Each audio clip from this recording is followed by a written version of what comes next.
I'm going to go now quickly to line one where Lisa Dempster is. Hello, Lisa. Hi, good afternoon, Tim. Thanks for taking my call. No problem. You've had your leader up in Labrador. Busy few days up there. It is a busy few days. I'm calling from the beautiful town of Lanceclair today, Tim. It's the most southern community at the southern end of my district, attending the 42nd annual Combined Councils of Labrador.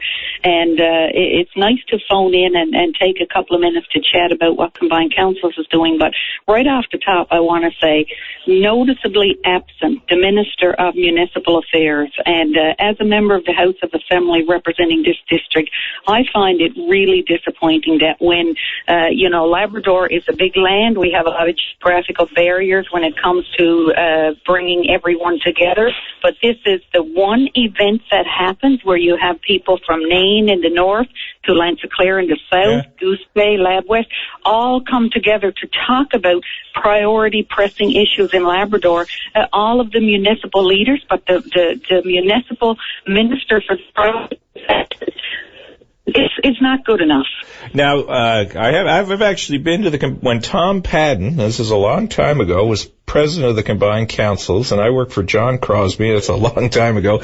I've been at a Combined Councils meeting. I know how important it is. Bill Rumpke and I actually spoke there years ago. But Lisa, weren't there 4 ministers in Wabush the day before? But you think, nonetheless, Steve Kent should have come to the Combined Councils meeting as well? Well, Tim, there's a huge need right now for the people of Wabush to have the ear of government. That's absolutely for sure. But that is on the western end, and really you cannot tie those two events together. This Combined Councils is when the leaders come together to talk about the pressing needs. Municipalities, Newfoundland and Labrador, thought it was important enough that we have the presence of the full M&L board here. We have the Federation represented here at Combined Councils, but yet no presence from our own government. People that are taxpayers, people that, they're missing an opportunity to sit around and listen to people talk about priorities, talk about policy planning and things that are needed. And once again, I believe it just shows where we sit on this government's list of priorities.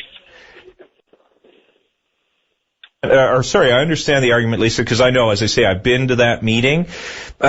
Is it a Labrador issue of different perspectives in Labrador? Because as you say, as your leader was, they were all in Wabush. They were there. That seems to be an immediate issue in Labrador. Is it fair to criticize them, given the attention they were focusing on in Wabush?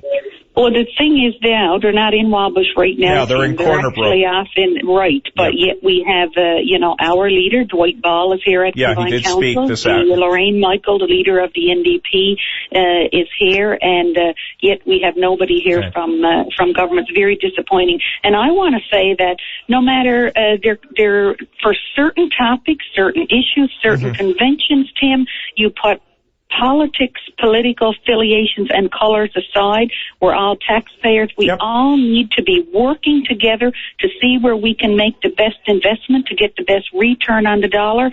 And people need to know that at least somebody is listening to them, even when you can't fix all of the problems. Well, and I know from being there, it's just a great way to connect with everybody in one place, because as the experiences I've always had with the Combined Councils, everybody goes, to your point.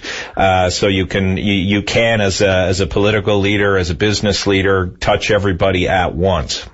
Absolutely, Tim, very good point. And when you have government working hand in hand with municipal leaders, it is a win-win situation. I come from years of working in municipal governance, and it really is the vehicle to advance community, to help communities grow socially and economically. And right now at this conference, there is a huge gap because we don't have that government presence. Okay. Anything else in your mind? Because I got to take one other. No, I'm looking forward to the next couple of days to sitting and listening to what the priority issues are. We have huge transportation needs here.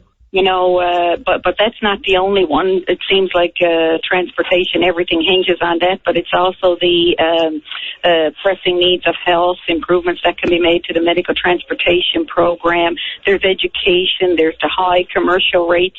So it is a great opportunity for me as a member to sit and listen and participate to some degree in the thoughtful discussion. And I will certainly be bringing these issues forward when the House opens this spring on behalf of the people of Cartwright, Lanceclair, and on many issues of Labrador as a whole. All right. Well, good of you to call, Lisa. Enjoy the meetings. They are, in my experience, they are useful meetings. Look forward to hearing more after they've concluded. Not a problem. Thanks so much, Tim, for taking my call, and you have a great afternoon. All right. You too. Take care. Okay. Lisa Dempster, the Liberal MHA from Labrador. Fascinating point about Labrador, and I say this as somebody born and bred in St. John's, but who spent a lot of time in Labrador, and I think this is why the combined councils meeting become more important.